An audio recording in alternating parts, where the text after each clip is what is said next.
Welcome to episode 10 of the Forensicsworld podcast.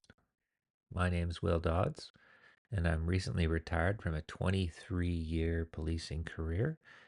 15 of those years I spent as a CSI forensic investigator.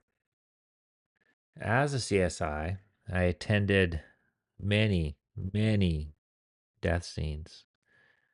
However, I can only recall one time when we had to call the fire department Hazmat team to the scene before we removed the deceased from the scene.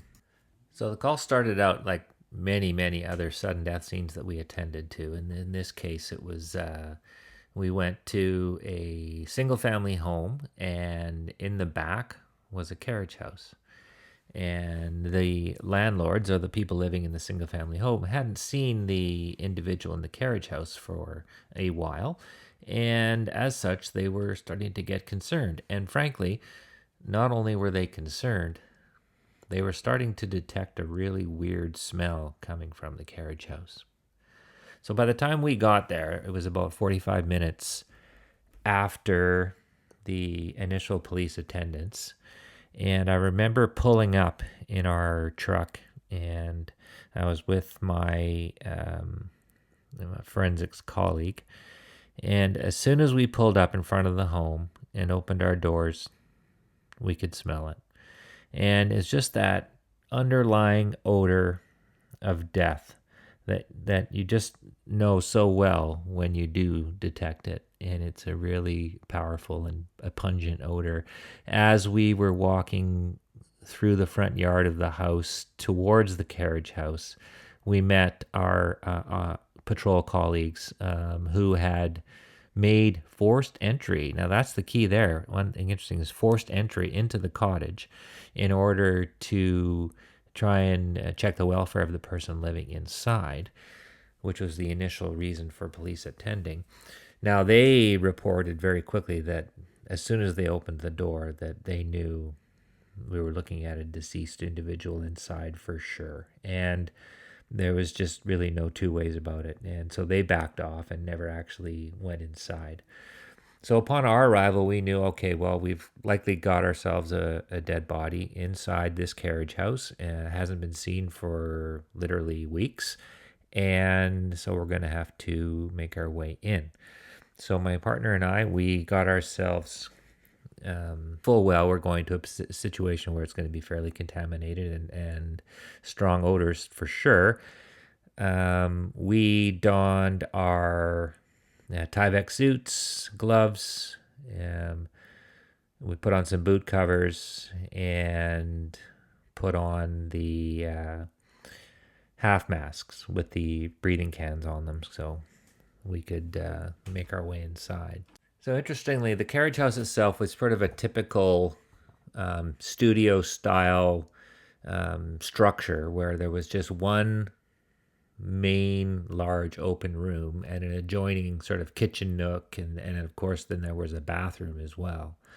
So when we made our way into the inside of the carriage house, it was really cluttered and filled with personal property, and really and truly there was barely enough space to move around, barely enough space for a bed. There was stuff all over the bed, beside the bed. There was a table, there was a chair, there was stacks of everything everywhere. A computer was, you could see a computer, but you could see also a lot of other personal belongings in this main open area. The door to the carriage house had been barricaded from the inside using a chair. Now, there was a chair that had been knocked over by police when they made initial entry into the residence.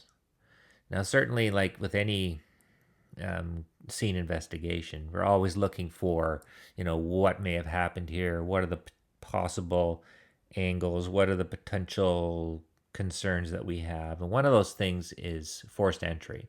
We're always looking for a forced entry because if you can see there's a forced entry from the exterior, then it suggests that perhaps someone else was involved in the incident. Now, in this case, with the door barricaded from the inside with a chair. The only other possible way to get into the residence would have been through windows. Now, in the kitchen living room area, there were 3 windows, and of which all 3 were closed. We checked, they were locked, and they had been covered from the inside. So at that point, we can rule out a break and enter or a forced entry from the exterior, which tends to lean towards no involvement from any other. Well, all that was left now was to check out the bathroom, and the door was basically closed. You could see that it was ajar a little bit. So we made our way to the bathroom, and as we pushed open the door, keeping in mind we'd yet to find the deceased, as we pushed open the door, we were met with what seemed like a swarm of hundreds of flies, and the floor inside the bathroom was covered with, as it turned out, pupa stage fly hatch casings. So what we were looking at right away was multiple life cycles of the blowfly, having been gone through their stages.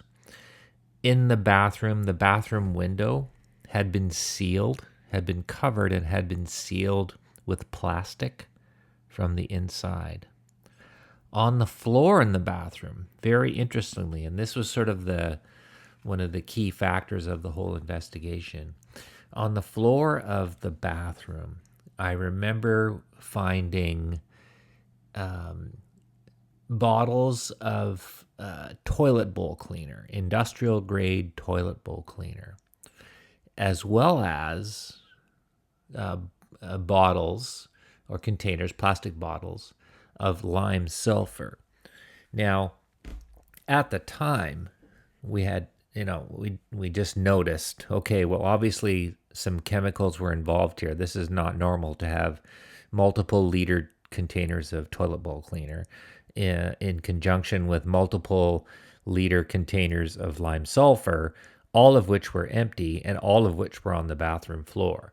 Well, fast forward a little bit, and one of the active ingredients in this particular industrial grade toilet bowl cleaner was hydrochloric acid. And when you combine hydrochloric acid with lime sulfur, you create hydrogen sulfide. And the vapor, hydrogen sulfide vapor, can be fatal. And inhalation of that vapor can be fatal, and certainly extremely dangerous situation. Now, before we knew the combination of the 2 chemicals led to the creation of hydrogen sulfide vapor, we did continue our investigation inside that bathroom. And we noted that a plastic sheet had been duct taped across the opening where the tub was, the tub and shower.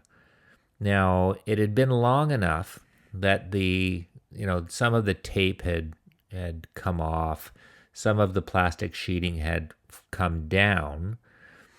However, you could see that a distinct effort had been made to not only seal off the bathroom, but to seal off the actual tub area itself. It was a very typical traditional sort of 3-piece bathroom with a tub shower, sink, and toilet. Now, we decided, okay, let's go a little further. We know we're going to probably find the deceased behind this plastic sheet, which we couldn't see through because the shower curtain was on the inside of the plastic sheet. So we proceeded. So we peeled back. Keep in mind, we're photographing everything. We're photographing things as we go. We're capturing the scene as we go, as per proper forensic process. So we peel back the plastic sheet that had been taped to the ceiling, and then we peel back or pull back the shower curtain. What do we see? We see a completely unrecognizable deceased individual. Could not even tell if it was male or female, but probably had been 2 weeks into decomp, and evidence of multiple blowfly cycles were there, including, of course, eggs, larvae 1, 2, 3, pupae, adult flies, freshly hatched adult flies, ones that had trouble flying because their wings were still wet. Any potential part of that life cycle was present in abundance. Now, what we could see and how to describe it, it was the deceased was basically seated in the bathtub at one end. The taps were at the other end. So seated in the bathtub, and between their legs was a white plastic 5-gallon bucket. Beside them was another smaller bucket, which was empty. Looking inside the white plastic bucket that was between the deceased's knees, or between their legs, you could peer in, and what it looked like was a bucket full of rice or orzo pasta. So these were obviously larvae, blowfly larvae, but they weren't moving at all. So were they deceased? Who's hard to say at that moment. Look to the left at the deceased itself, or the person, and what you could see was that the individual was wearing plastic goggles. So plastic goggles were on and were recognizable. They could there, with the deceased very significantly decayed while wearing them. Didn't appear as though that there was any clothing involved, but the tub was partially full. So what you have is on the floor, the toilet bowl cleaner containers empty, the lime sulfur containers empty. You have the deceased having sealed themselves inside of the tub on purpose, wearing plastic goggles that had a strap around the back of the head so that they would have been tight around the face at the time of when they were put on, and 2 buckets, a white 5-gallon bucket in the middle of between the legs and an empty smaller bucket beside. Now, did we have a potential mixing of the compounds or mixing of the chemicals, which is what my partner and I were thinking right away? We weren't sure. We weren't sure what the combination of the two would have led to. But interestingly enough, while we were examining the deceased, we jarred the white bucket in between the legs. Just moved it a teeny bit, and we both noticed it right away. A cloudy vapor began to rise from the white bucket. And we thought, we got to get out of here. This is clearly a chemical reaction that we have stimulated by moving this bucket. Inside the bucket was in fact filled with larvae, fly larvae, all dead, as a result of being poisoned by the hydrogen sulfide compound that had been created by mixing the two chemicals. We figured this out after the fact, but we saw this cloud rising and we thought, we got to go. We got to go now. So we very quickly exited, closed the bathroom door, exited the carriage house, closed the carriage house door, secured the scene, and called Hazmat. About an hour later or so, the Hazmat team arrived as a regional unit, and we had briefed them on what we had discovered and what we were thinking was happening. By that time, we had looked up what happened when the combination of the two chemicals that I mentioned before, the hydrochloric acid from the toilet bowl cleaner, along with the lime sulfur, and how it resulted in the creation of hydrogen sulfide and the toxic vapor. We passed that on to the Hazmat team, and fortunately, of course, they have their own SCBAs, or their self-contained breathing apparatus, which prevents any toxic gases getting to them. Overnight, they ventilated the scene, and we asked them to remove the white bucket from the between the deceased legs, and dispose of its contents, as that's where we were noticing the vapors rising from. The coroner had attended, and we met with her outside of the scene, explained the situation, and literally we had to wait overnight before we could gain access to the scene. Now, the next morning, we reattended, of course, and did our final checks and looked around for any possible further evidence that we'd want to collect.